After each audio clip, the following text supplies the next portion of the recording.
In fact, 22 billion rand in irregular expenditure. Irregular expenditure is when you obviously have incurred expenditure outside of supply chain regulations and you foul of the MFMA, which governs how you must spend budgets and finances. The things that require forensic reports. Yes. So let that sink in and you understand that the chaos that we've had in council with all these mayors and all the city managers that they were equated to all of this irregular expenditure, and then 2 and 2 makes 4.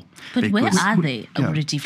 Who are they? Yeah. Who are these people? And where are they? Have they been recycled into the system, classic ANC cadre style? Where are they? Yes, absolutely. That's what often happens. Somebody comes in and just walks out, is given a golden handshake. Our current city manager has been sitting at home for the past 20 months, earning 250,000 rand a month. Yes. Say that again. Suspended. Earning how much a month? 250,000 rand a month. That's a lot of money. That equates to an RDP house per month. You know, that's the value of that. And it's so salary. And she's been sitting at home for 20 months. She's been suspended, and now council the other day considered giving